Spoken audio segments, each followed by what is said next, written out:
নমস্কার, আমি শাশ্বতী বলছি। কালী পুজোর আগের দিন দেখো কি সুন্দর করে সাজানো হয়েছে বাড়িটা, পুরো লাইটিং করে সাজিয়ে। এখন আমি যাচ্ছি কিছু ধনতেরাসের জিনিস কিনবো, আর তার সাথে দেখি আর কি কেনা যায়। তবে এখন যা সোনার দাম সে তো ধরাছোঁয়ার বাইরেই।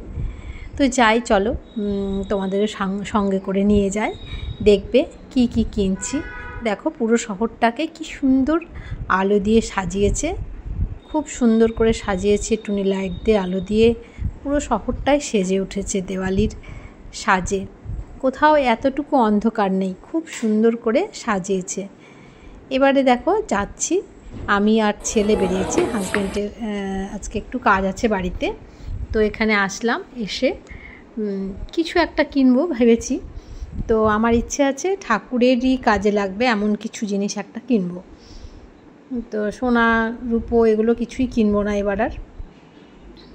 এসে দেখছি এখানে একটা, দেখো কি কিনছি। একজন দেখছিল গিজার, তো এই ভদ্রলোক গিজার দেখাচ্ছিলেন। তারপরে যে কিছু মাল্টি কুকার ইলেকট্রিকের, তারপরে কিছু এমনি জল গরম করা যেসব কেটেলগুলো হয় সে সমস্ত কেটেলগুলো।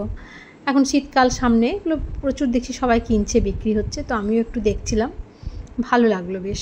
মাল্টি কুকারগুলো তো বেশ ভালো, কোথাও যাতায়াতের পক্ষেও ভালো, বা যাদের বাড়িতে বাচ্চা আছে তাদেরও টুক করে একটু কিছু সেদ্ধ করে দিল, বা সেদ্ধ ভাত, একটু ফ্রায়েড রাইস, বিভিন্ন রকম হয়, জল গরমও করা যায়, অনেক কিছুই হয় এটার মধ্যে, কিছু রান্নাও করা যায়। তো আমারও বেশ ভালো লাগছিলো। আমিও এগুলো কিনেছি, কয়েকজনকে গিফট দিয়েছি, ভেবেছিলাম তখন আমিও একটা নেব। তো দেখা যাক, দেখি, ভালো তো লাগছে সব কিছু। দেখলাম ছোট্টর মধ্যে হলো, জিনিসটা খারাপ না, ভালোই। 1 লিটারের এটা দেখলাম, বড় হয় কিনা আমি জানি না, এই সাইজটা আমি দেখে এসেছি এতদিনেই। তো যাই হোক, দেখে এখন পুরো দেখো দোকানটা। তো আমি আর এক পিস দেখতে চাইছিলাম, একটাই ছিল এখানে। তো ভদ্রলোক আর এক পিস মানে খোঁজ করছে, ততক্ষণ দাঁড়িয়ে আছি। তো সেই সময়টুকুতে তোমাদেরকে আমি একটু দোকানটাও দেখিয়ে দিই। অনেকে কেউ ফ্রিজ কিনছে, কেউ ওয়াশিং মেশিন কিনছে, কেউ এসি কিনছে, বিভিন্ন রকম যার যেটা প্রয়োজন বা ইচ্ছে সেটার মতোই সবাই কিনছে। আমিও একটু ঘুরে ঘুরে দেখছিলাম। তো দেখতে দেখতে ভদ্রলোক এবার আসলো, এসে বললো যে এটাই নিন, কারণ ওটা অন্য মানে দূরে আছে, আনতে অসুবিধা হবে, স্টোরে আছে।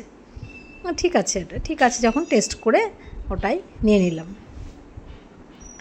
নিয়ে আমরা এখন ওদের আবার এটা কেনার পর একটা লাড্ডুর প্যাকেট দিল, সোনপাপড়ির প্যাকেট, লাড্ডু না।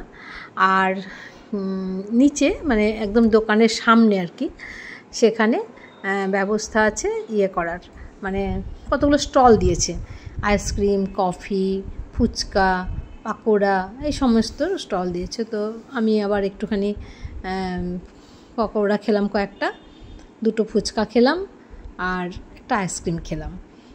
আর ছেলে আবার পকোড়া ফুচকা খেলো, ও আইসক্রিম খেলো, কফি খায়নি। কফি আমরা কেউই খাইনি। তো এমনি প্রচণ্ড গরম লাগছিল, মোটামুটি ছিল, খারাপ না, ভালোই ছিল খাবারগুলো। কিসের পকোড়া আমি সেটা বুঝতে পারলাম না, বাঁধাকপিও না, ধনেপাতাও না, পালং শাকও না, কিন্তু ওই টাইপেরই দেখতে। যাই হোক, খারাপ ছিল না। অনেক দিন পর ফুচকা খেলাম আজকে, 2টো খেয়েছি, বেশি খাইনি, কারণ আমার ভয় লাগছিল খেতে। তবে খারাপ করেনি, ফুচকাটা ভালো ছিল,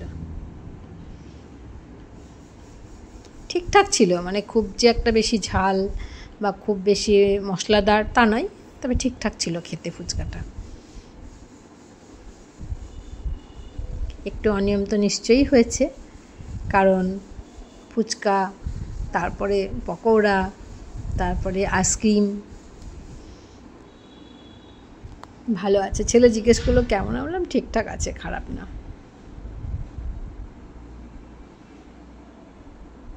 এবারে দেখো আইসক্রিমের স্টলে চলে আসলাম।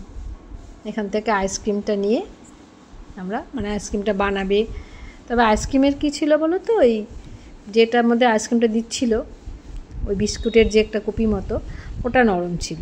সে ঠিক আছে, কি এখন অত তো আর সব কিছুতেই পারফেক্ট হয় না, কিন্তু আমার অনেক বাড়িতে কাজের চাপ, তাই যে অত তার করে খাওয়ার সময় নেই। এবার আমরা চলে আসলাম বিশালে।